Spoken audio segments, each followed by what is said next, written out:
when we look at this, and when we look at sleepwalking, it's a term that we need to understand, oppression. Now, we often throw that term around. You know, we talk about oppression, but most of us, I don't believe, really understand how oppression works. So if I can, I just want to share this with you. When you oppress a people, by definition, you disturb their thinking process. You make them, to a great extent, incoherent. You make them confused. You manipulate them.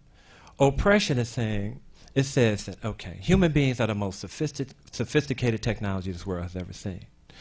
And when I oppress you, the politically grounded person that you're supposed to be, oppression says, no, I'm not going to let you mature and develop to where you ought to be politically.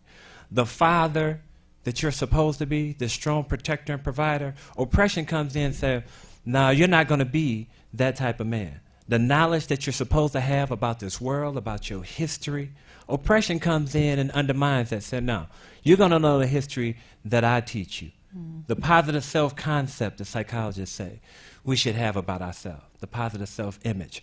Oppression comes in and says, no, I'm going to make you hate the very hair at the top of your head, down to the soles of your feet, and everything in between. So oppression, what oppression does, is stop human beings from fully developing into the full-blown human being they're supposed to be.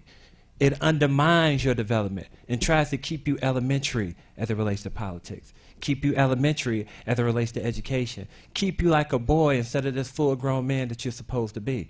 So it's just not a term. I know we've been using it, but we need to understand, so it disturbs our thinking. So most of us haven't developed into these full-blown political, deep critical thinkers that we're supposed to be. Because in this place, the first thing was, you will not be educated. So your thought process early on the plantations for 400 years was disturbed.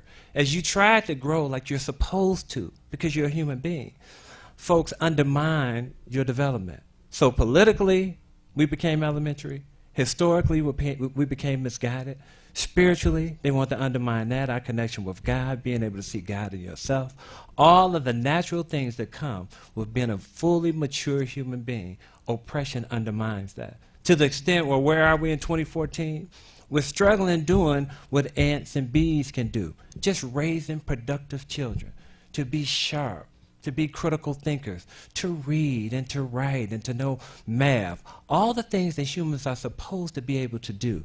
But when you are oppressed, remember, it disturbs your thinking process. It undermines you from reaching your full potential. And that's what we've been engaged in for years, and from our own. A couple of years ago, we were outraged that Ariel Castro, remember, he kidnapped some young girls, and he held them hostage, and he terrorized them, and he raped them for years. And when the community found out about it, and news brought it out, we were outraged at that. Well, those are a lot of our founding fathers who we teach our children to look up to. And think about how dangerous that is for political white correctness, that we would try to excuse folks who kidnap people, who terrorize them, rape them their entire lives, toes cut off, castrated, and we lift these people up on high. We put them on Mount Rushmore. We put them on our dollar bills, and we teach millions of children, black, whites, and everyone in between, to look up to these people, these violent people.